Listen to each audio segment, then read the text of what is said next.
Hey everybody, we're the good doctors of Abbey Research. I'm Dr. Erin. I'm Dr. Kristen. And you are very, very welcome to our coverage today. We are doctors with social science PhDs who really love to take our interest in society and culture and the folks who live in those places and turn it towards analyzing cultural productions in the form of art, TV, literature, film, you name it. We will talk about it. We use our social science lens to educate as we build a way to have conversations where we focus more on empathy and inclusivity than anything else. We do this on our videos and podcast episodes by analyzing parts of culture, whether it's exploring the nature of gender and women's rights in the Philippines on our Colonizers World Tour, or talking about, related to today's content, talking about the fantastically underrated show Mrs. America and what we learned about 1970s feminism. We will cover it all. We will talk about it all, and we will talk about it in front of you because we like to not only talk to each other in a lovely little echo chamber, but we like to hear from other folks as well. So please make sure to like and subscribe and follow and share and all of the other adjectives and actions that are possible wherever you are imbibing this good material. And we hope to hear from you soon. This video is part of two parallel and yet sometimes interconnected priorities we have around here. One of which is to cover things that are streaming somewhere that have to do with marginalized communities. The other is to spend all of June focusing on queer stories, which is a corporate value here that we will maintain forever. This series, produced by FX and featured on Hulu, is called Pride, very creatively. And it's about every decade. It's a six episode series covering the 50s, the 60s, 70s, the 80s, and today we're talking about the 70s. That's right. We were not alive then, full disclosure. Not quite. We have seen, as Dr. Erin said, the criminally underrated, and I think only criminally underrated due to the COVID. Yeah, it was a casualty of COVID. It was a casualty of COVID. Mini limited series called Mrs. America that stars Kate Blanchett as Phyllis Schlafly. And so we know a little bit. My PhD is in the sociology of religion and gender. I've been studying the intersections of lived culture and lived religion for about 20 years. So I know a lot about the religious right and Anita Bryant and Phyllis Schlafly and its seeds of the 70s that then went on to bloom in the 80s. So this episode in particular was really fascinating because there was a whole lot I didn't know, including the lesbian filmmakers, which is not something I encountered, and then a lot that I did.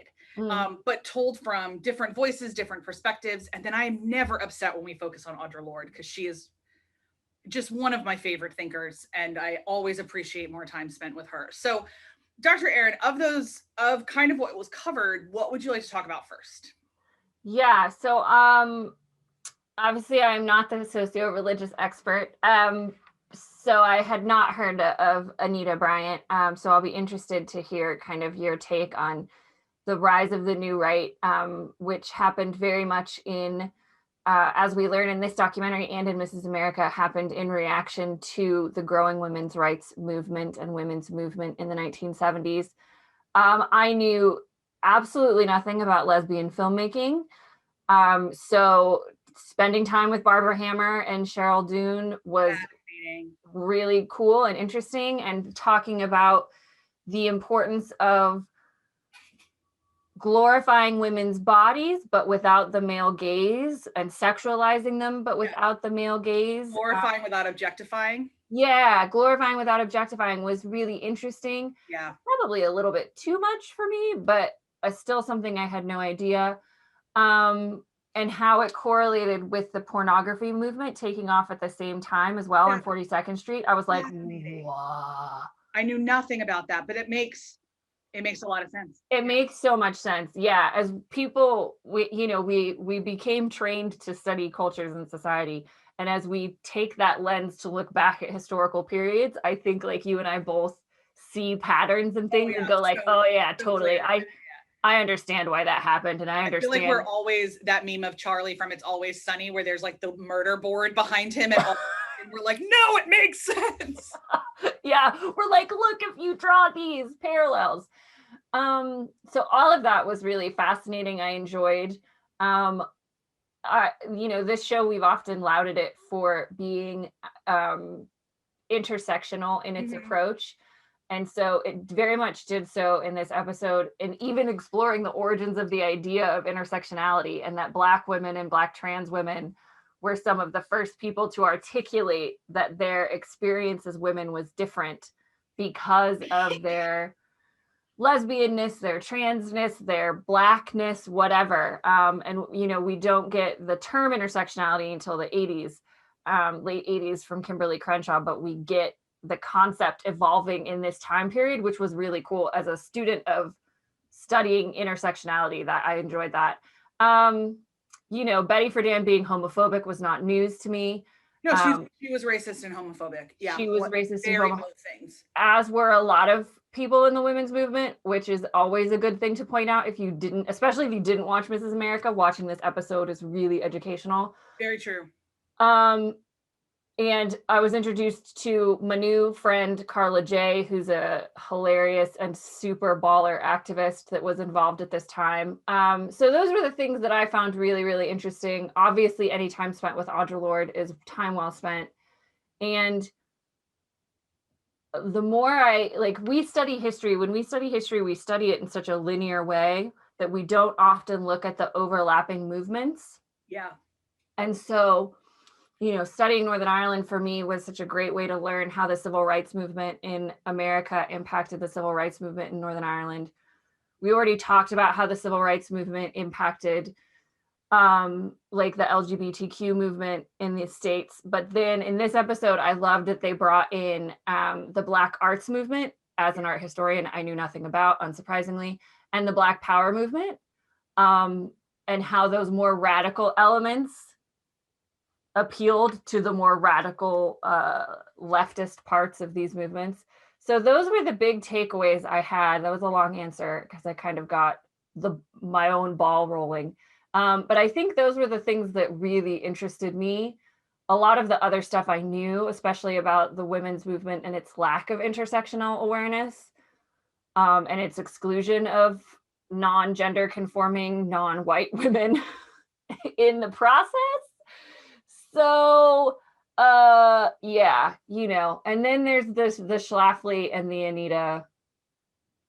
No, I was going to say Hill. That's the wrong Anita. Anita Bryant. Anita Bryant. Very different Anita.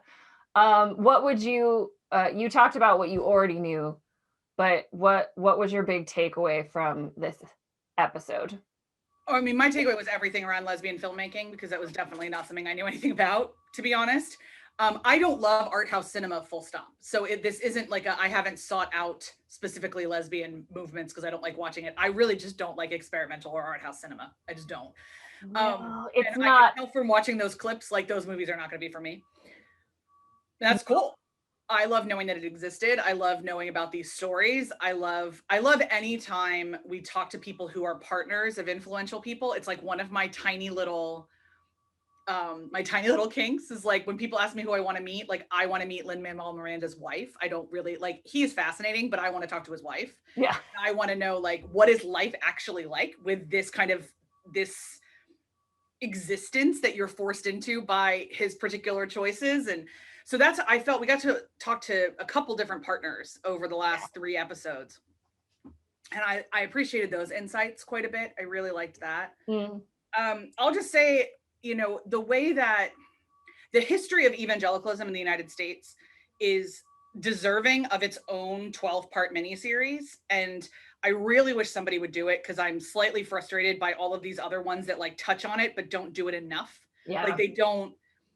I can fill in all the blanks of where Billy Graham got his money and his social power and his cult. I can do all of that. Yeah. Because I've read all the books and I teach the class.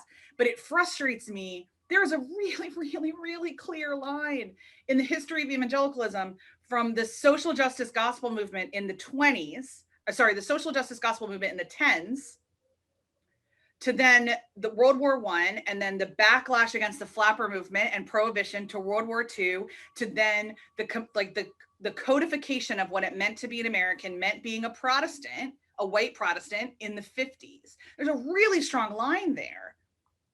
And then you get Billy Graham building a career on it, and Anita Bryant and Phyllis Schlafly. Now, Phyllis Schlafly is fascinating in that no one is really sure what she actually believed. And that's, I'm not just saying that. Like, there's a lot of biographers of Schlafly that are like, what she really wanted was power. And there are folks like that.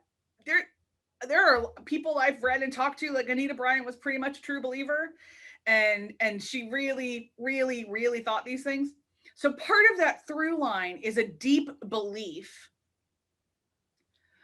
that the sins of the flesh are why America got dragged into 2 world wars.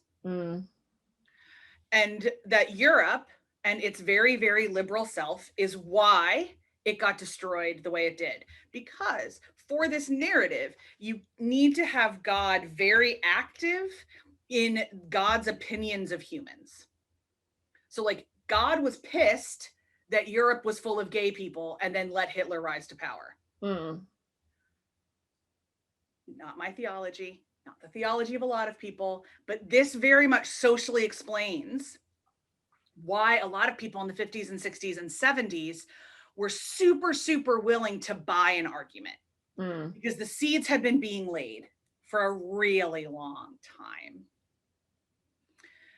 The 60s were scary for a lot of people, especially if you were white and middle class. They were overwhelming if you were boomers or above. Change is actually not comfortable for most human beings. And so the 60s were obviously times of massive change. This is no secret. And the 70s continued that way, but because of the speed of the change in the 50s and 60s, it was very easy for the Phyllis Schlaflys and the Anita Bryants to come in and say, everything that's happening is happening because we've made God mad. And good news, we can make him happy again. The reasons as to why, evangelicals have picked homosexuality and abortion are really fascinating and have a lot to do with money. And a lot to do with funding, and a lot to do with the fact that they were never going to defeat the civil rights movement. So they just pivoted, especially against homosexuality. So it's all the same rhetoric that they used against Black folks and people of color that they then started using against the gays. There's a really, really, I say the gays because, that's, anyway. All of that to say, if anything that Anita Bryant did was surprising to you, anything that came out of her mouth in that segment, any conversation, I'd really encourage you. I'll throw some links in the show notes to some books that have been done, especially Jesus and John Wayne is one that was just published. And it is genius, explaining the Americanization of Christianity and vice versa. And dig in a little bit. It's really simple. And then I would ask you to remember that there's a lot of us who love Jesus a whole heck of a lot that believe none of it. So if you can hold those things in tension, that would be really great. That's my socio-religious soapbox for the day. I think what that gets us to is, as we go through these decades with the show and with our discussions, which is a really handy way to do it, towards the end of the decade, we've got, the Women's Conference and the convention in 76. Wasn't it the Democratic Convention? It was before the bicentennial, I believe. Yeah. And then by the end of the 70s, we've got, kind of the defeat-ish of the ERA. And also, again, 10 years after the Stonewall riots, we get the organization of the March on Washington for lesbian and gay rights. And so what we get out of the 70s is an opening of the space in the gay rights movement for lesbians. We learn from the documentary, we don't get bisexuality included until 1993, and we don't see transgender included until 2000. And then I'm not sure even when the official edition of intersex and asexual were added, but it's a long time after that. It's a long time after, yeah. So worth always noting that, as we now call it, the LGBTQIA+ movement for acceptance, recognition, and rights. We've added those letters as we've gone along. And movements always exclude people. Movements always oppress people. There's always a hierarchy. And there's always people who think that their idea is the right idea or that their framework is the right framework. And we get that both with the left and right movements in this decade. And I think where we're going in the 80s is probably AIDS, if I had to guess, but we'll see when we get there. I mean, I think that was pretty much set up at the end. I mean, when we talk about too, the religious right has a big part of this because they backed Carter. Yeah. And then they were terribly disappointed with Carter's presidency because he wasn't as conservative. He wasn't their definition of Christian. And so then they threw their weight behind Reagan, which is one of the reasons that Reagan was ultimately elected. Yeah. And you cannot talk about Reagan and queer life without talking about AIDS. So I don't know how we go anywhere else. So we will go there. We will go there hopefully with you if you are watching the documentary series, catching up with us, and then watching our coverage. We welcome you, and we will see you for the 1980s. Bye, everybody.